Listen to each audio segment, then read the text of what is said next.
aborde maintenant le module 4 de la formation qui porte sur la transformation vers l'organisation apprenante. Donc, vous avez en main un outil pour faire un diagnostic, OK, au niveau de l'organisation apprenante. Et selon les résultats, vous avez identifié des forces et des opportunités d'amélioration. Les 16 actions suivantes aideront à faire de votre organisation une organisation apprenante. Donc, selon votre diagnostic, vous pourrez porter des emphases davantage sur vos opportunités.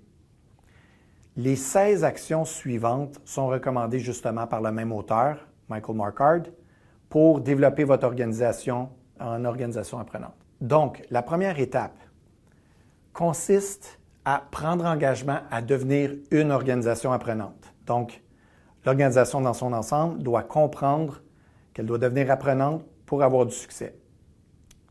Raison, elle peut rapidement convertir ses connaissances et s'en servir pour le développement de produits et services, développer des stratégies, des marchés, être un employeur de choix. Donc, c'est une viabilité à long terme. La deuxième étape, c'est de former une coalition de champions pour vendre le changement. OK? Donc, ça peut être le chef, le président, les hauts dirigeants qui sont mobilisés. Ils vont par la suite dédier des ressources, réduire les obstacles lorsque les moments vont être plus difficiles. La troisième étape consiste à aligner l'apprentissage à la gestion opérationnelle. Donc, on va intégrer l'apprentissage dans le quotidien, la résolution de problèmes, les objectifs et les cibles, les méthodes d'apprentissage, la formation et l'amélioration continue. Donc, tout ça, on va l'intégrer ensemble pour favoriser la dynamique d'apprentissage. La quatrième étape, c'est de faire un diagnostic de votre organisation. Donc, vous procédez avec l'outil qu'on vient de voir dans le module précédent. La cinquième étape, c'est de communiquer la vision de votre organisation apprenante. Donc, c'est de le communiquer à l'ensemble de l'organisation et pourquoi pas même avec les parties prenantes. Okay? Ça mobilise les gens puis ça fait avancer les plans d'action. La sixième étape consiste à reconnaître l'importance d'adhérer à la pensée systémique et à l'exécution du plan d'action. Okay? Donc, il faut comprendre le système et les processus de l'organisation et comment ils interagissent entre eux. Les impacts positifs des décisions et les retombées aussi à l'ensemble de l'organisation.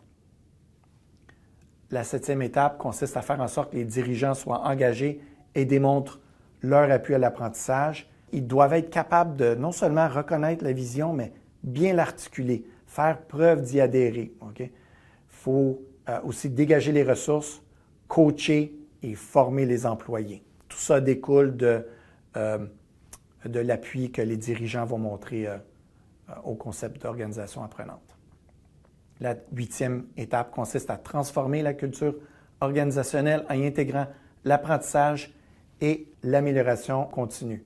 Donc, on met en place les systèmes, donc on fixe les objectifs à atteindre et ça, c'est dans chacune des divisions de l'organisation, les objectifs à atteindre et les systèmes de résolution de problèmes. Donc, lorsque les objectifs ne sont pas atteints, les équipes de travail se mobilisent ensemble pour trouver des solutions à savoir pourquoi l'objectif n'a pas été atteint.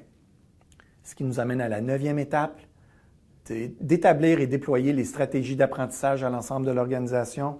Donc, ça peut être des programmes corporatifs. Exemple, la méthode d'organisation visuelle et de travail qui s'appelle le 5S. Partout, tant au niveau des bureaux que de l'usine. Donc, les codes de couleurs qui vont être utilisés vont être partout semblables. Okay? Des choses comme ça. Des tableaux de bord. Les tableaux de bord vont être organisés tous de la même façon pour que tout le monde se comprenne. Okay? Les objectifs sont communs et communiqués aussi. La 10e étape, c'est par la suite de réduire la bureaucratie et alléger la structure organisationnelle. Donc, on va réduire la structure qui empêche et qui nuit l'apprentissage. Par exemple, on va enlever les silos, on va décentraliser. On va peut-être favoriser des structures par matrice, par projet, au lieu de rester en format fonctionnel. La 11e étape, c'est là on va déployer l'apprentissage à l'ensemble de la chaîne d'approvisionnement. Donc, on va aller au-delà de tout simplement au sein de l'organisation, on va aller avec les partenaires externes, donc les clients, les fournisseurs. C'est ce qu'on veut dire par le déploiement au niveau de la chaîne d'approvisionnement. Et ce que ça fait, c'est que ça crée une confiance dans la chaîne d'approvisionnement. on va être à l'aise de parler avec nos clients et nos fournisseurs des problèmes qui sont vécus ensemble. Ça crée une confiance. Il y a un gain d'efficacité et d'efficience aussi qui est accru. Ça va faire en sorte aussi qu'on va favoriser les projets communs, donc la réduction de coûts, les partages des bénéfices ensemble, le développement de produits avec les clients et les fournisseurs aussi. On arrive à la 12e étape, c'est d'enregistrer les apprentissages et diffuser les connaissances. Donc, ça va être entre personnes, les dialogues, les échanges, les rencontres, les post-mortem, les séances de résolution de problèmes.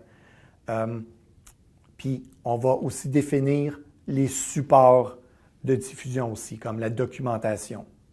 Ce qui nous amène à notre 13e étape, qui est d'obtenir et déployer les meilleurs outils technologiques selon les stratégies d'apprentissage. Donc, vous remarquez, on va investir dans les processus avant, les mécanismes, la vision, la culture, et ensuite, on va investir en technologie, puis ce qui va faire en sorte que nos processus vont être déjà efficaces pour bien exploiter les technologies qui peuvent être un petit peu plus coûteux s'ils sont mal exploités. Là. Donc, on peut penser à, par exemple, un système centralisé pour gérer les connaissances.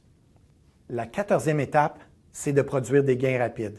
Puis ça, c'est pour gagner du momentum, rester efficace, puis justement, là, il y a un engouement qui est développé, on ne veut pas le perdre, celui-là. Donc, on va aller chercher des gains rapides, des solutions rapides, implanter des bonnes pratiques rapidement, puis là où c'est plus payant. La 15e étape, on va commencer à mesurer les niveaux d'apprentissage et leur niveau de succès. Donc, c'est là qu'on va commencer à définir les indicateurs. Par exemple, ça peut être le nombre de problèmes résolus, mais ça peut être aussi le nombre de gens qui ont été formés, le nombre de personnes qui travaillent en projet, le nombre par exemple, ça peut être au niveau de la rotation des postes, ainsi que, par exemple, le retour sur l'investissement. Donc, on va faire une association de tous ces résultats-là ensemble. Et la 16e étape, c'est d'adapter, améliorer, apprendre de façon continue. Donc, c'est une roue qui tourne continuellement. Vous allez continuellement ajuster votre système d'organisation apprenante. Donc, on arrive à notre conclusion. Vous avez pris connaissance des éléments qui composent le concept d'organisation apprenante. Vous avez en main un outil de diagnostic pour identifier les forces et opportunités pour développer votre organisation apprenante. Et vous avez maintenant une liste d'actions à prendre afin que votre organisation puisse devenir une organisation de type apprenante. Ici, on vous donne les références qui ont servi à la production de ce cours. Et sur ce, je vous remercie énormément pour votre attention et je vous souhaite bon succès dans l'élaboration de votre organisation apprenante. Merci.